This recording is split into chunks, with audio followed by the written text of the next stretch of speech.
ஒரு எழுத்தாளராக இருப்பவரை கொண்டாந்து இங்கே நிறுத்தியிருக்கிறார்கள் என்று தான் சொல்கிறோம்.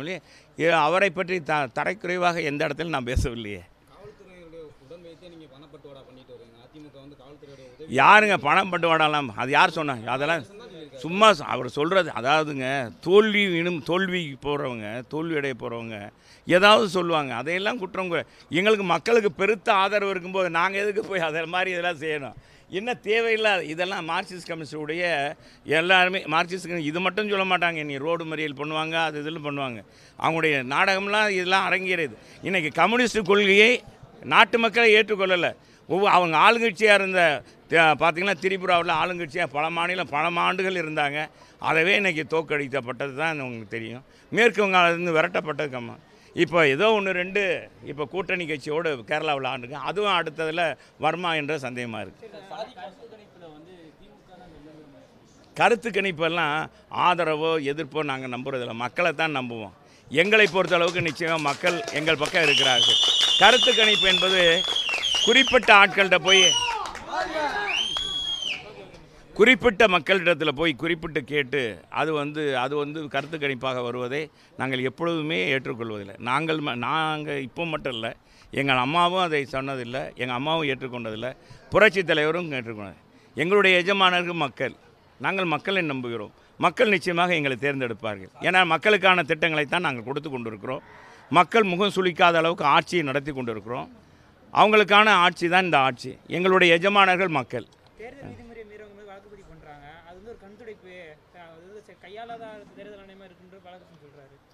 அதாங்க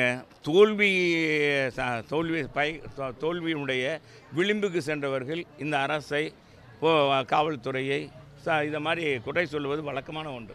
எதிர்கட்சிகள் விதிமீறல் என்பது எப்படி என்று அவர் எந்த அளவுகோலை வைத்து சொல்கிறார் என்றல்ல. எங்களுடைய வேட்பாளர் முறையாக சட்ட விதிகளுக்கு உட்பட்டு தான் அவர் சென்று பார்த்தார். சட்ட விதிகளை மீறி அல்ல. அது மட்டுமல்ல, அதெல்லாம் கிடையாது. வழக்கு பதிவான எந்த முறையில் வழக்கு பதிவாகிருக்கு நான் கேட்குறேன். இதே பாலகிருஷ்ணன் மார்க்சிஸ்ட் கம்யூனிஸ்ட் கட்சியுடைய வேட்பாளர் தோழர் மோகன் அவர்கள் நாடாளுமன்ற தேர்தலில் இங்கே மதுரையிலே போட்டியிட்டார். இதே பாலகிருஷ்ணன் அன்றைக்கி இன்றைக்கி மாநில தலைவராக இருக்கிறார். அன்றைக்கி ஒரு மாவட்டத்துடைய பிரதிநிதியாகத்தான் மார்க்சிஸ்ட் கம்யூனிஸ்ட் கட்சியில் இருந்தார். அவர் பணியாற்ற முடிந்ததா? அவங்க அன்றைக்கி தேர்தல் பணியாற்ற முடிந்ததா? எவ்வளோ ரவுடிசம்! கம்யூனிஸ்ட் கட்சி தேடி தேடி அடித்து நொறுக்கினார்களே திராவிட முன்னேற்ற கழகத்தை சார்ந்த நிர்வாகிகள். இவர்கள் அதை கட்டுப்படுத்த முடிந்ததா? அன்றைக்கி சவுந்தரராஜன் இருந்தார் மாநில தலைவராக. நாங்கள் அது ஒரு தோழமையில் இருந்தோம். அவர்களுக்காக நாங்கள் உயிரை கொடுத்து நாங்கள் பாடுபட்டோம். என் மீது கூட கொலை வழக்கு பதிவு பண்ணாங்க.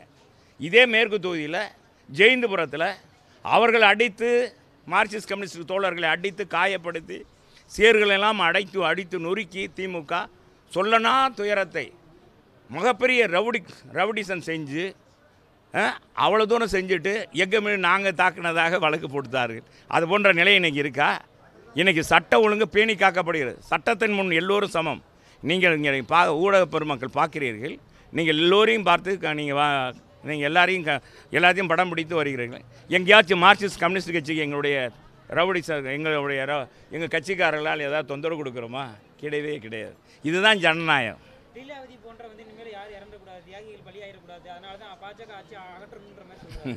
லீலாவதியை படுகொலை செய்தவர்களே போய் சந்தித்து வாக்கு கேட்குற கம்யூனிஸ்டுக்கு இதை பற்றி பேசுறதுக்கு யோக்கியதே இல்லை. நான் சொல்கிறது, திமுக ரவுடிகளோடு கைகோர்த்து கொண்டு ஓட்டு கேட்கறதுக்காக வந்திருக்கிற 2 சீட்டு தமிழகத்தில் வெறும் 2 சீட்டுக்காக தன்னுடைய கொள்கையை இழந்து கோட்பாடை இழந்து தன்னுடைய மார்க்சிஸ்ட் தத்துவத்தை இழந்து இன்னைக்கு காவு கொடுத்து விட்டு தன்னுடைய தோழர் லீலாவதி படுகொலைக்கு காரணமாக இருந்தவர்களோடு கைகுலுக்கி அவரோடு தோள் மேல் தோள் போட்டு கொண்டு வாக்கு கேட்கிற கம்யூனிஸ்ட் கட்சிக்கு அதனுடைய தலைவராக இருக்கிற பாலகிருஷ்ணனுக்கு என்ன யோக்கியதை இருக்குது என்பதை நான் இங்கே கேட்க விரும்புகிறேன்.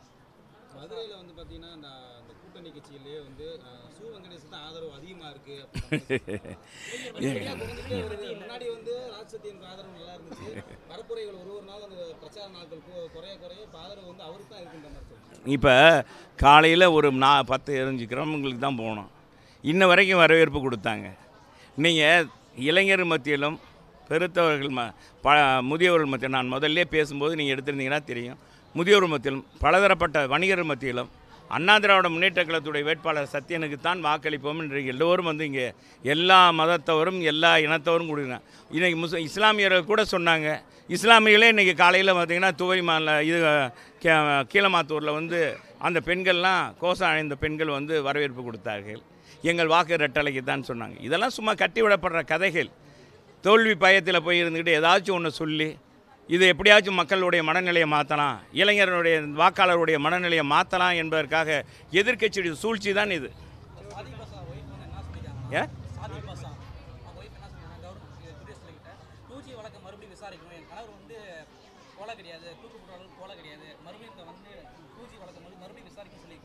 இதைத்தான் நாங்கள் சொன்னோம்.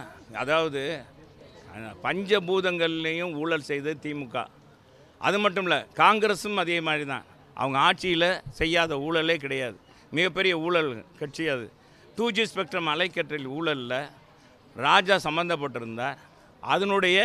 அவருடைய பினாமியாக அன்றைக்கு சாதி பாட்சா இருந்தார் என்று சொல்லப்பட்டது.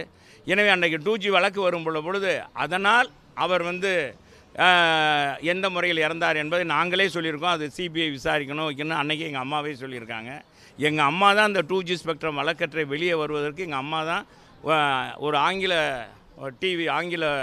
இது தொலைக்காட்சிக்கு பேட்டி மூலமாக, டைம்ஸ் ஆஃப் இந்தியான்னு நினைக்கிறேன், அது தொலைக்காட்சி மூலமாக வெளிக்கொண்டு வந்தாங்க. இந்தியாவிலே முதல்ல கொண்டு வந்து எங்கள் அம்மா தான். ஆக இன்றைக்கி அவங்க செலவழிக்கிறதெல்லாம் தொகையெல்லாம் என்ன, 8 ஆண்டுகளாக ஆளுங்கட்சியாக இல்லை திமுக. இன்றைக்கும் திமுக ஃபார்முலாவை கடைபிடிக்கிறாங்களே. அந்த திருமங்கலம் ஃபார்முலாவை கடைபிடிக்கிறாங்களே. எப்படி பணம் வருது? எல்லாம் அந்த 2G அலைக்கற்றை, நிலக்கரி ஊழல், பல ஊழல்களில் ஒன்று சம்பந்தப்பட்டது தான். உண்மை செய்திகளை உங்கள் கண்முன் கொண்டு வரும் காவிரி நியூஸின் யூடியூப் சேனலை சப்ஸ்கிரைப் செய்யுங்கள். நொடிக்கு நொடி நாட்டு நடப்புகளை தெரிந்து கொள்ள kaverinews.tv, Facebook, Instagram, Twitter போன்ற சமூக வலைதள பக்கங்களோடு எப்போதும் இணைந்திருங்கள்.